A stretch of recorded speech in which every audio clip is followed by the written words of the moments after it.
Hello everyone, I am Pradeep Singh. I have scored All India rank 26 in UPSC Civil Services Examination 2019, and today I will be sharing my journey with you. So this was my second attempt. In my first attempt I had secured All India rank 93 and I got Indian Revenue Service Income Tax.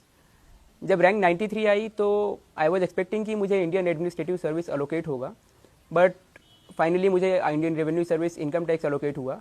और मेरे मन में शुरू से ही कहीं ना कहीं ये फियर था कि शायद इंडियन एडमिनिस्ट्रेटिव सर्विस अलोकेट ना हो, इसलिए मैंने अपनी प्रिपरेशन हमेशा कंटिन्यू रखी थी. मैंने प्रीलिम्स की भी एग्ज़ाम दी थी और उसमें मेरा सिलेक्शन हो गया था. तो जब मैंने मेंस की प्रिपरेशन पर फोकस किया तो मैंने देखा और मैंने रियलाइज़ किया कि मेंस के पेपर में 3 एरियाज़ होते हैं basically, essay, optional and general studies. और तीनों एरियाज़ में मैंने रियलाइज़ किया कि मेरा काफ़ी डिसेंट स्कोर था. तो इम्प्रूवमेंट का स्कोप कम था, पर फिर भी मुझे लगा कि अगर थोड़ा थोड़ा मैं इम्प्रूव सब में करूँगा तो मेरा फाइनल स्कोर काफ़ी बेहतर होगा. ऐसे पे मैंने काफ़ी वर्क किया, ऐसे के स्ट्रक्चर को इम्प्रूव करने पे और ऐसे को बेहतर तरीके से प्रेजेंट करने पे. और जनरल स्टडीज़ के चारों सब्जेक्ट्स में मेरे काफ़ी अच्छे स्कोर था. ऑप्शनल में मैंने देखा कि लास्ट ईयर मेरा पेपर 2 में थोड़े कम मार्क्स थे, तो पेपर 2 पे मैंने खास तौर पे वर्क किया और पेपर 1 को और स्ट्रेंथन किया ताकि दोनों का ओवरऑल स्कोर अच्छा हो. और इन सारे इंप्रूवमेंट्स को अपने प्रिपरेशन में इनकलकेट करके मैंने मेंस की एग्ज़ाम दी. और मेंस की एग्ज़ाम देने के बाद मैं काफ़ी कॉन्फिडेंट था कि हाँ एग्ज़ाम क्लियर हो जाएगी, पर फिर भी मन में कहीं ना कहीं डर रहता है कि शायद ना क्लियर हो या फिर मार्क्स कम आए, क्योंकि लास्ट ईयर से मुझे और अच्छा इम्प्रूव करना था. पर मेंस का रिजल्ट आया और मेरा मेंस में सिलेक्शन हो गया. फिर पर्सनालिटी टेस्ट की बारी आई तो पर्सनालिटी टेस्ट में लास्ट ईयर मेरा स्कोर थोड़ा एवरेज था और जिसके कारण मेरी रैंक शायद थोड़ी नीचे आई.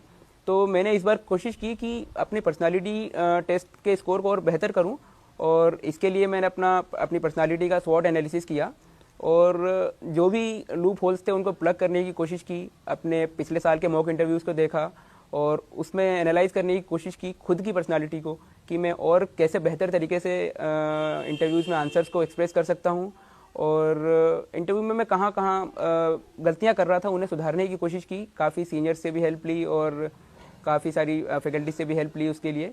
और फाइनली इंटरव्यू दिया, इंटरव्यू काफ़ी अच्छा गया था और मैं काफ़ी पॉजिटिव था रिजल्ट को लेकर क्योंकि मेंस की एग्ज़ाम भी अच्छी गई थी और फॉर्चुनेटली इंटरव्यू भी अच्छा गया था.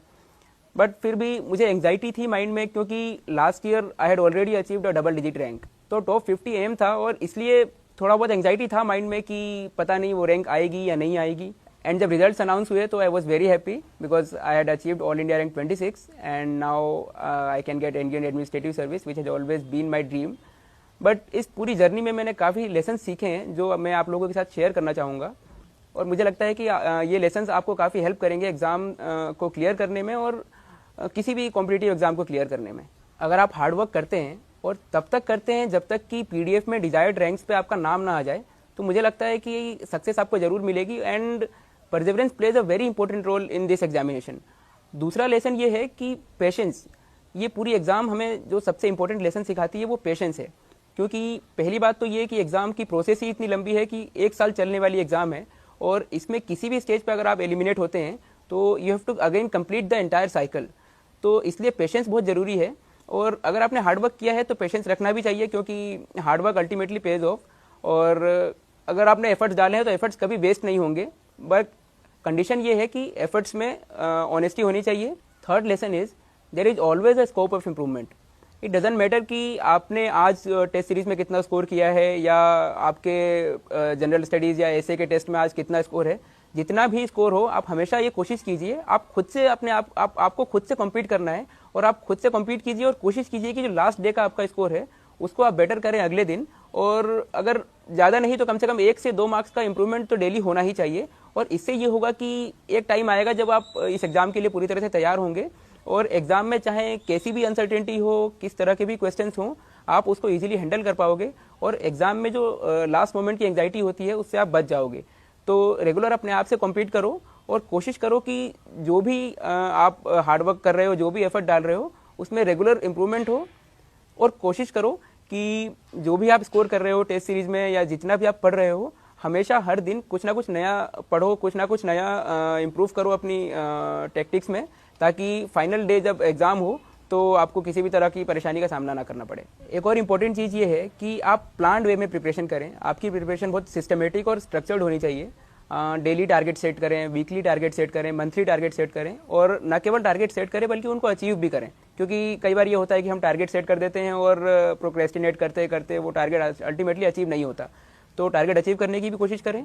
और प्रिपरेशन आपकी इंटीग्रेटेड होनी चाहिए। इंटीग्रेटेड से मेरा मतलब ये है कि प्रीलिम्स, मेंस और पर्सनालिटी टेस्ट तीनों को एक नज़र से देखें और तीनों की प्रिपरेशन एक साथ होनी चाहिए। जब आप उसको प्रीलिम्स के लिए पढ़ेंगे तो आप उसको प्रीलिम्स के क्वेश्चन के तरीके से पढ़ेंगे कि अगर कोई एग्जामिनर इससे प्रीलिम्स का क्वेश्चन पूछता है तो वो किस तरह का क्वेश्चन सेट करेगा और मैं उसका आंसर दे पाऊंगा या नहीं दे पाऊंगा। और जब आप मेंस के लिए पढ़ेंगे तो उसको एनालिटिकल पॉइंट ऑफ व्यू से पढ़ेंगे, उसको एनालाइज करेंगे, उसके प्रोज, उसके कॉन्स और कॉजेस क्या हैं उस चीज़ के, या फिर वो एक्चुअली में है क्या, और आपका पर्सनल पॉइंट ऑफ व्यू क्या है उस चीज़ पे। और पर्सनालिटी टेस्ट में you have to express yourself, तो उसी चीज़ को आप एक्सप्रेस कैसे करेंगे दूसरों के सामने, ये भी आपको सीखना है। तो ये प्रिपरेशन आपकी इंटीग्रेटेड होनी चाहिए और साइलोस में प्रिपरेशन नहीं होती है। और अब प्रीलिम्स भी पास आ रही है, तो प्रीलिम्स के संबंध में मैं आपको यही कहना चाहूँगा कि अगर आपने लास्ट के 2-3 ईयर्स के पेपर देखे होंगे तो आपने ये रियलाइज़ किया होगा कि पेपर्स काफ़ी अनकन्वेंशनल है। लेकिन मेरा ये मानना है कि अगर आपकी प्रिपरेशन अच्छी है और आपने सारे सब्जेक्ट्स और सारा सिलेबस कवर किया है तो पेपर कितना भी अनकन्वेंशनल हो आप इजीली सेल कर जाओगे। लेकिन उसके लिए ज़रूरी ये है कि आपने सिलेबस को अच्छे से कवर किया हो और कोई भी आपका एरिया वीक ना रहा हो। और अब चूंकि टाइम कम है तो फोकस इस पे होना चाहिए कि रिवीजन और टेस्ट और रेगुलर इंप्रूवमेंट, इनका बैलेंस बना के आप प्रिपरेशन करें। आप रिवीजन रेगुलर करें और देखें कि कौन से एरियाज आपके वीक हैं, उसको इंप्रूव करने की कोशिश करें और उन्हीं एरियाज में टेस्ट देने की कोशिश करें। जैसे अगर आपने हिस्ट्री में रियलाइज़ किया कि आपका स्कोर कम आ रहा है तो हिस्ट्री का रिवीजन दोबारा करें और फिर उसका टेस्ट दें और इम्प्रूव करने की कोशिश करें। तो जो वीक एरियाज है उन पर अभी वर्क कीजिए। और स्टैटिक और डायनेमिक जो दोनों पोर्शन होते हैं सिलेबस के, स्टैटिक का भी रिवीजन करते रहिए लेकिन डायनेमिक का रोज रिवीजन होना चाहिए और करंट अफेयर्स का रेगुलर रिवीजन करते रहें। और स्टैटिक जैसी चीज़ें जैसे हिस्ट्री हो, पॉलिटी हो, जो चीज़ें बदलती नहीं हैं, उनका रिवीजन अभी थोड़ा कम करें और जब एग्जाम में 15 या 20 दिन बचे होंगे तब उनका रिवीजन थोड़ा ज़्यादा कीजिए, तब मेरे ख्याल से आपको फ़ायदा होगा। फाइनली मेरा एक एडवाइस ये होगा कि आप अपनी ईटिंग हैबिट्स पे विशेष ध्यान दें, डाइट अच्छी रखें जिससे नींद ज़्यादा भी ना आए और पढ़ाई करने में भी बहुत आसानी हो। और चूंकि अब लास्ट का टाइम है तो माइंड को काम रखने के लिए और कंपोज रखने के लिए आप योग और मेडिटेशन का भी सहारा ले सकते हैं, जिससे आप फाइनल डे में काफ़ी अच्छा परफॉर्म करें। और जब फाइनल एग्ज़ाम डे हो उस दिन अपने माइंड को बहुत काम रखें और जो भी आपने टारगेट सेट किया हो आप कोशिश करें कि उसे अचीव करें। एग्ज़ाम का पेपर कितना भी डिफिकल्ट हो या कितना भी ईजी हो, आपको विचलित नहीं होना है और आपने जो टारगेट सेट किया है आपको वो अचीव करना है और एग्जाम में अच्छा परफॉर्म करना है। बस कोशिश ये करना है कि एग्जाम के दिन कोई ब्लंडर ना हो। All the best to